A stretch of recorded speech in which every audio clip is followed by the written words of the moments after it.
for domains like IoT, enterprise communication, social fi, healthcare, and others.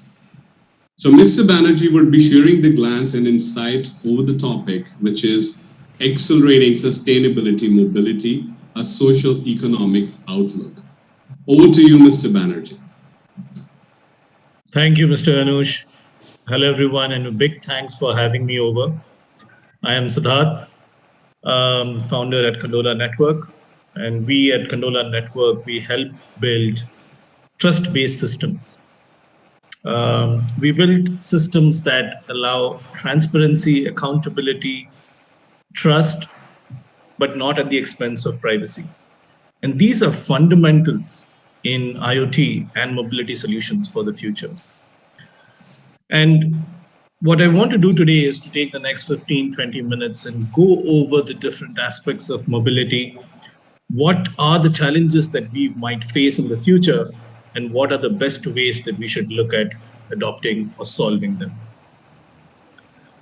So in today's day and age, mobility forms the core of business.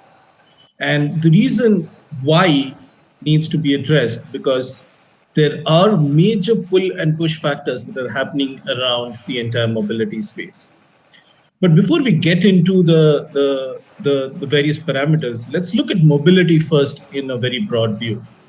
And what mobility is can be broken down into two broad categories: flow of goods and flow of people. And both of these are then tied to by flow of information or technology. By flow of goods, we mean the area concerns transport, logistics, supply chain, warehousing, asset tracking. All of that is the flow of goods. And when we talk about flow of people, it concerns transport, automobile industry, vertical and ground mobility, escalators, elevators, auto walks, airport walks, all of that come into people flow, and that's mobility section there. And the flow of information that ties all of these things together could be through means of IoT, could be means of how do you actually take care, what is the backbone, 4G, 5G, Wi-Fi, and all of the other internet optimizations that can be done, right? So now, these are the broad segments of mobility. Let's look at what are the challenges and what are the real issues that are happening in the mobility space. And the first and foremost is urbanization. And it's rapid urbanization that is happening in especially the developing countries. Because of the need for people to move into urban living, urban cities are now being forced to expand.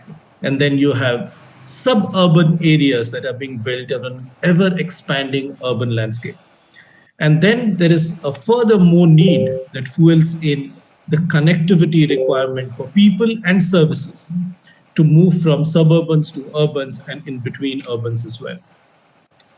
The problem with this is the fact that a lot of the methods that have been used by developed nations to solve mobility issues in urban and suburban context is not applicable for the developing countries. The reasons is the fact that they were built a long time ago.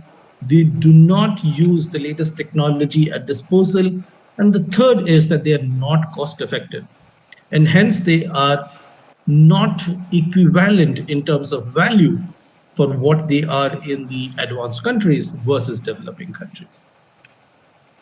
Now, another thing to look at here is the entire electrification.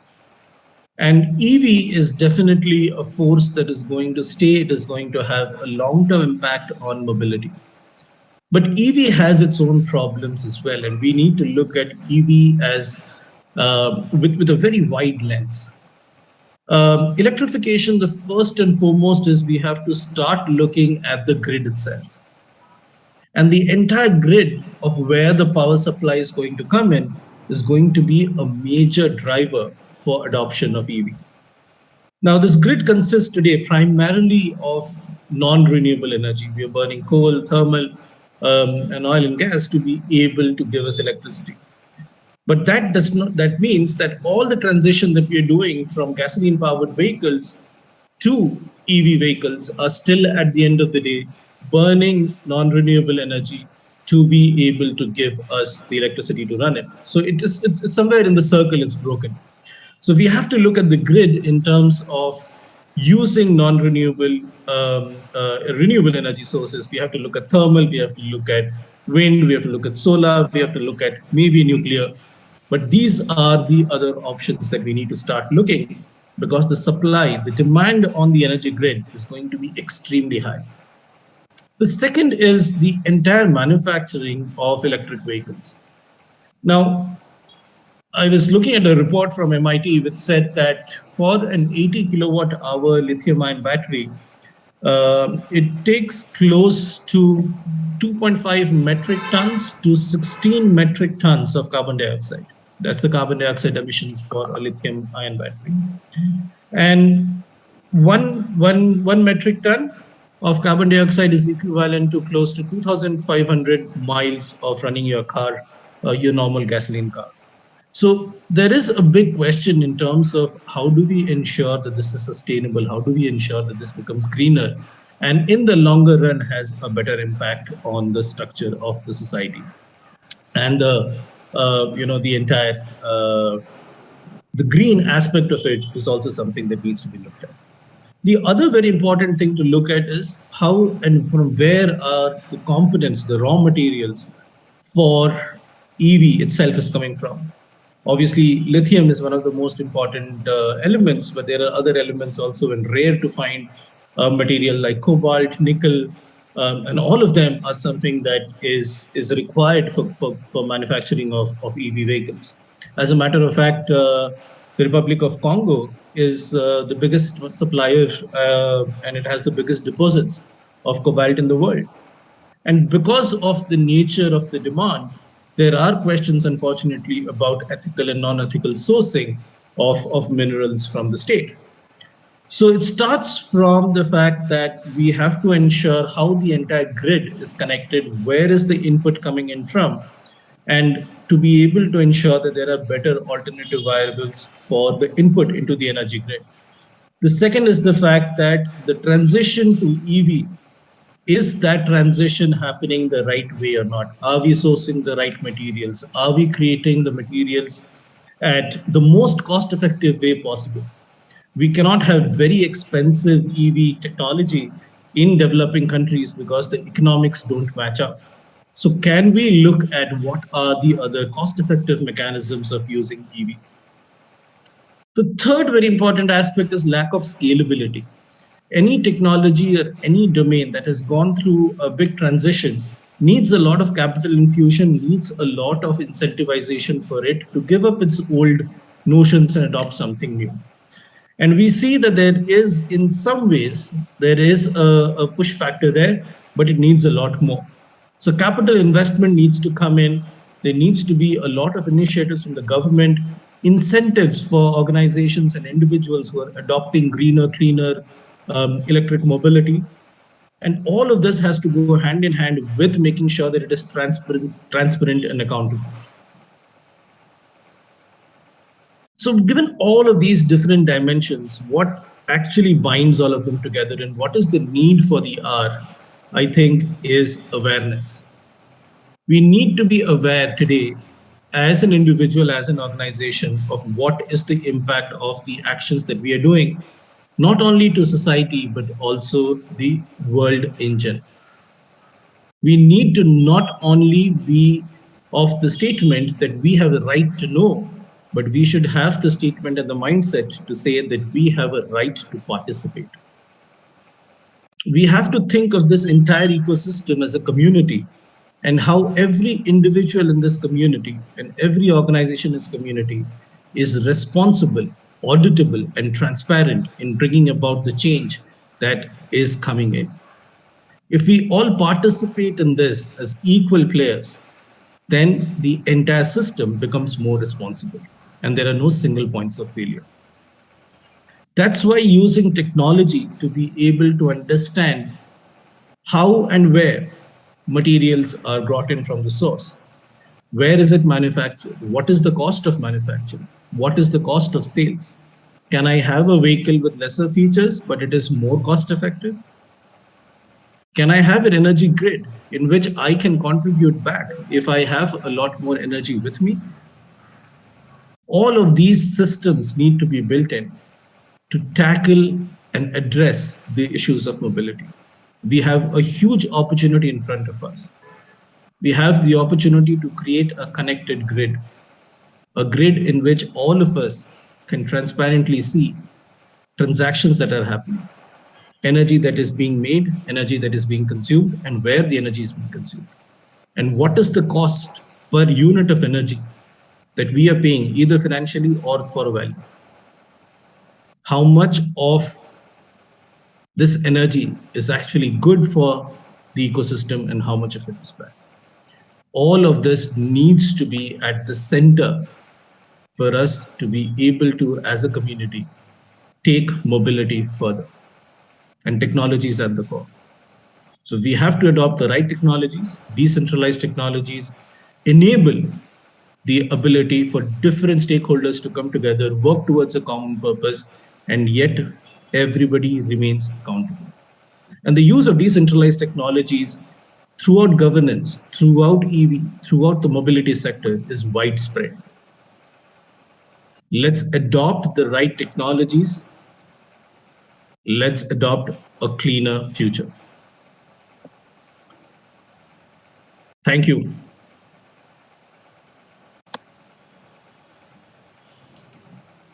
Thank you so much, Mr. Siddharth Banerjee. That was, must say, enlightening and such an insightful session to know about so much is happening already. And when it comes to keeping the technology in place while making sure that a close check on the sustainable resources is also in place. The facts about the urbanization, how the developed countries versus developing countries, wherein the technologies are still outdated and needs improvisation and updates. The flow of goods and flow of people, how they are connected to create a flow of technology effectively. Of course, how we can look into the sustainable resources like thermal and nuclear, and we make sure that the approach with the help of electric vehicles, how it can be a cost-effective way. And this all needs the support because again, it's not an individual task. It is a combined, connected effort, which of course requires capital investment and support from the government. And then ending up the note with the very beautiful point that we together can create that grid, which can be focused on the well-being of ecosystem. And then we can take the technology to a pinnacle. So thank you so much, Mr. Siddharth Banerjee, giving us your time and opportunity to hear the thoughts from your end. Great. I would like to request our kind audience, if they have any questions that they wish to ask, we do have an option available for you in the question and answer panel. You may go ahead and put the questions there. And I'm pretty much sure Mr. Banerjee would be happy to answer those questions. So we'll take 2 to 3 minutes to take down all the questions, and then we will proceed to our next agenda. So I'll take a pause here for 2 to 3 minutes. Please feel free to ask your questions. Great. So, Mr. Banerjee, we do have a question from Kritika Radhakrishnan. It says, what kind of decentralized technology can be used? Can you elaborate a little? As when you go to EV stations, your average serving time is, depending upon the power stations, could be anywhere between 30 minutes to a few hours.